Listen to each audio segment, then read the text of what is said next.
जिंदगी दी है तो जीने का हुनर भी देना, पांव बख्शे हैं तो तौफीके सफर भी देना। जिंदगी दी है तो जीने का हुनर भी देना, पांव बख्शे हैं तो तौफीके सफर भी देना।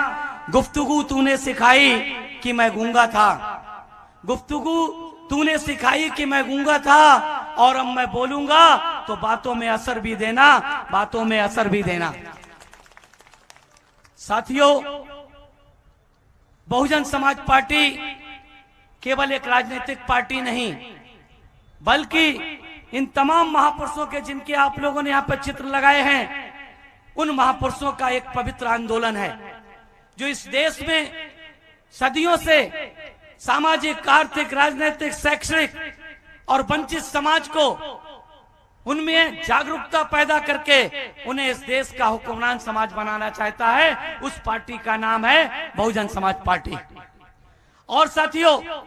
108 वर्ष लंबे संघर्ष के बाद जब हमें दुनिया के सबसे बड़े लोकतांत्रिक देश का संविधान मिला, उस संविधान में जब बाबा साहब ने, हमारे मसीहा ने हम सबको बराबर के हकदार देने का काम किया,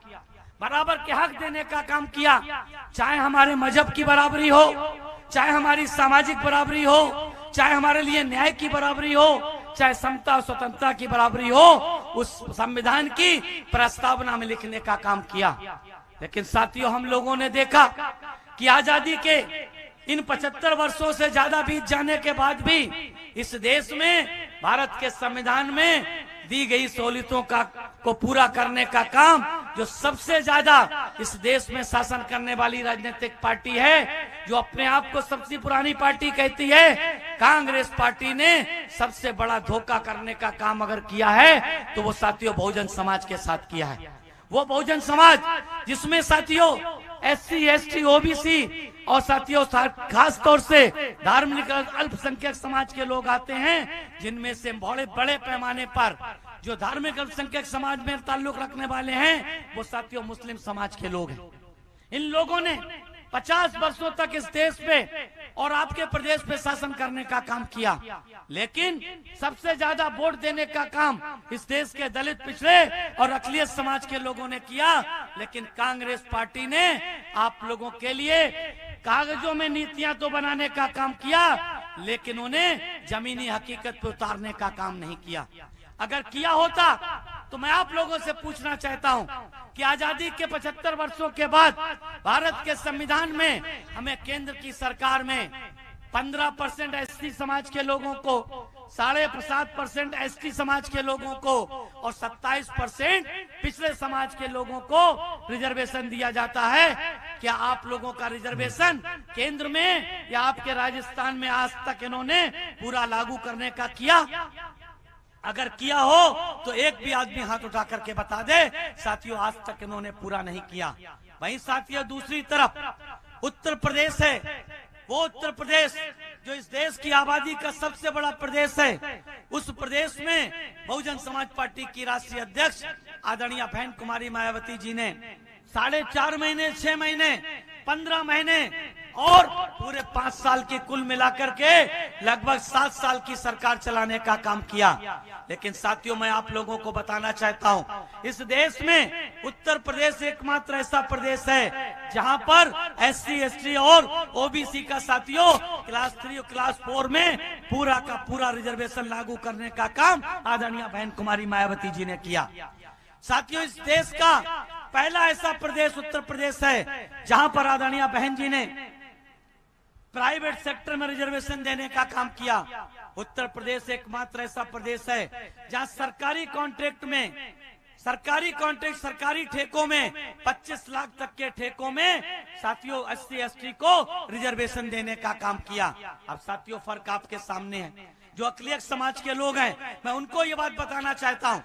जो अकलियत समाज के लोग इस देश में एकमात्र बहुजन समाज पार्टी की नेता आदरणीय बहन जी हैं, जिन्होंने जब 3 जून 1995 को जब बहुजन समाज पार्टी की मुख्यमंत्री के रूप में, देश की पहली दलित महिला मुख्यमंत्री के रूप में एक दलित की बेटी ने मुख्यमंत्री की, उत्तर प्रदेश की, देश के सबसे बड़े सूबे की शपथ लेने का काम किया था, तो देश और दुनिया की मीडिया ने आदरणीय बहन जी से पूछने का काम किया कि आपकी सरकार की पहली प्राथमिकता क्या होगी, तो साथियों आदरणीय बहन जी ने देश और दुनिया के सामने कहा कि हमारी सरकार की पहली प्राथमिकता होगी मेरे प्रदेश में रहने वाले सभी जात वर्ग मजहब के लोगों की जान माल और मजहब की सुरक्षा की गारंटी मेरी सरकार की पहली प्राथमिकता होगी। साथियों मैं आप लोगों से पूछना चाहता हूं, देश में कोई ऐसा प्रदेश है, देश में किसी भी राजनीतिक पार्टी की ऐसी कोई सरकार है जिसकी सरकार में एक भी सांप्रदायिक दंगा या जाति हिंसा नहीं हुई हो? आपके राजस्थान हो, उत्तर प्रदेश हो, मध्य प्रदेश हो, छत्तीसगढ़ हो, बिहार हो, राज्य या फिर देश के तमाम प्रदेशों, सभी प्रदेशों में, यहाँ तक कि उत्तर प्रदेश में अगर बहन जी के शासनकाल को छोड़ दें तो पूरे देश के हर प्रदेश में साथियों सांप्रदायिक दंगे हुए, लेकिन बहन जी के शासनकाल में चारों बार के शासनकाल में एक भी सांप्रदायिक दंगा उत्तर प्रदेश में नहीं हुआ। साथियों एक भी किसी अकलियत की साथियों धर्म के नाम पर या जात के नाम पर हत्या उत्तर प्रदेश में बहन जी के शासनकाल में नहीं हुई। वहीं आपके उत्तर प्रदेश को छोड़ दें, अगर बहन जी के शासनकाल को उत्तर प्रदेश में छोड़ दें तो तमाम दंगे हुए, मुजफ्फरनगर शामली के दंगे आज भी साथियों दिखाई देते हैं, आज भी आंखों के सामने साथियों मंजर दिखाई देता है। सैकड़ों की संख्या में लोगों की लाशें नहरों में फेंक दी गई थी, सैकड़ों की संख्या में लोगों के घर जला दिए गए थे। साथियों यहाँ तक कि लोगों को सालों तक टेंटों में रहने पे मजबूर होना पड़ा। और साथियों जब उन टेंटों में, जब साथियों वो गर्मी बरसात सर्दी उन टेंट में रहने पे मजबूर हुए, और जब साथियों बहुजन समाज पार्टी के नेता आदरणीय बहन जी ने बहुजन समाज पार्टी के लोगों के लिए उन लोगों के राहत कैंपों में भेजने का काम किया, तो साथियों वहां पर जब वहां पर रहने वाले लोगों से पूछा कि भाई आप अपने घर वापस क्यों नहीं जाते हो, आपका कितना नुकसान हो गया है, तो साथियों एक बुजुर्ग आदमी ने कहा कि वैसे तो कुछ भी नहीं, लेकिन फिर भी उन्होंने शायराना अंदाज में कहा कि यूं तो जल गया घर मेरा बचा कुछ भी नहीं,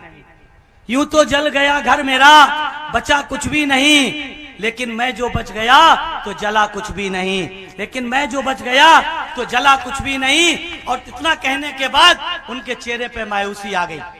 उनके चेहरे पे मायूसी आ गई और उन्होंने कहा यूं तो कह रहा हूं जला कुछ भी नहीं, लेकिन सच तो ये है कि बचा कुछ भी नहीं। कहां जाएं साथियों, ये वो राजनीतिक पार्टियां हैं जिन्होंने आपको इंसाफ देने का काम नहीं किया है। इस देश में अगर साथियों अकलियत समाज के लोगों को, पिछड़े समाज के लोगों को, दलित समाज के लोगों को, यहाँ तक कि सर्व समाज के गरीबों को अगर कोई हक हकूक देने के इंसाफ की बात करता है तो बहुजन समाज पार्टी, उसकी नेता आदरणीय बहन कुमारी मायावती जी हैं साथियों। इसलिए साथियों मैं बहुत लंबी चौड़ी बात नहीं करूंगा, मैं साथियों इतना जरूर आप लोगों को बता देना चाहता हूं कि जिस रास्ते पर बहुजन समाज पार्टी के खास साथियों युवा, जो साथियों राष्ट्रीय कोऑर्डिनेटर हैं, हमारे युवा दिलों की धड़कन है, आकाश जी चलने का काम कर रहे हैं, उनका साथियों एक ही मकसद है, उनका एक ही मकसद है, न सिर्फ राजस्थान में बल्कि देश के हर कोने कोने में साथियों गरीबी, बेरोजगारी, महंगाई, अन्याय, अत्याचार से साथियों बहुजन समाज के लोगों को ही नहीं सर्व समाज के लोगों को मुक्ति मिले, सर्व समाज के लोगों को मुक्ति मिले। क्योंकि साथियों लोकतंत्र तब मजबूत होता है, लोकतंत्र साथियों तब मजबूत होता है जब इस देश पर शासन करने वाला जो शासक होता है साथियों वो किसी व्यक्ति, जात विशेष, धर्म विशेष के लिए नहीं सोचे, बल्कि सर्व समाज के लिए, यानी कि बिल्कुल गैर बराबरी की बात को समता मूलक समाज बनकर एक नजर से देखने का काम करे। आज साथियों चाहे आपके देश में हो, चाहे आपके प्रदेश में हो, चाहे भारत केंद्र की सरकार में भारतीय जनता पार्टी की सरकार हो, वो भी साथियों एक नजर से देखने का काम नहीं करती है। आप लोग इस बात अच्छी तरह से इस बात से वाकिफ हैं। भारतीय जनता पार्टी भी साथियों अपने प्रदेशों में हो या केंद्र में हो, वो भी साथियों कुछ लोगों के लिए काम करने का काम करती है। वहीं साथियों राजस्थान की सरकार भी चुन चुन करके साथियों किन के लिए काम करती है, अपने लोगों के लिए काम करती है। भ्रष्टाचार के रूप में साथियों राजस्थान की सरकार भी पीछे नहीं है। अगर साथियों केंद्र की सरकार में जैसा कि आपने देखा तमाम भ्रष्टाचार के मामले सामने आए हैं, ऐसे ही आपके राजस्थान की सरकार में भी तमाम भ्रष्टाचार के मामले आए हैं। इसलिए साथियों मैं एक ही बात आप लोगों से कहना चाहता हूँ कि अगर हमको हमको साथियों सही माने में आने वाले समय में एक ऐसी सरकार बनाना चाहते हैं जिस सरकार में साथियों सर्व समाज के लोगों को मान सम्मान स्वाभिमान से जीने का अधिकार मिले, सबकी तरक्की और उन्नति हो। तो साथियों हमें इस नारे को साथियों हकीकत में तब्दील करना पड़ेगा कि चलो चले आकाश जी के साथ चलें, चलो चले आकाश जी के साथ चलें, चलें बहन जी की राह पर चलें, बसपा के साथ जुड़ें, तभी साथियों उत्तर प्रदेश का राजस्थान का साथियों हम लोग विकास कर सकते हैं, तभी हम लोग साथियों विकास कर सकते हैं। यही हमारी साथियों सर्वजन हिताय सर्वजन सुखाय संकल्प यात्रा का लक्ष्य है। क्योंकि माननीय आकाश जी ने साथियों माननीय आकाश जी का वो आलम है, जिस दिन से आदरणीय बहन जी ने उनको नेशनल कोऑर्डिनेटर की जिम्मेदारी देने का काम किया है, तो उनका एक ही कहना है कि जिस दिन से चला हूं, आकाश जी का क्या कहना है साथियों कि जिस दिन से चला हूं मेरी मंजिल पे नजर है।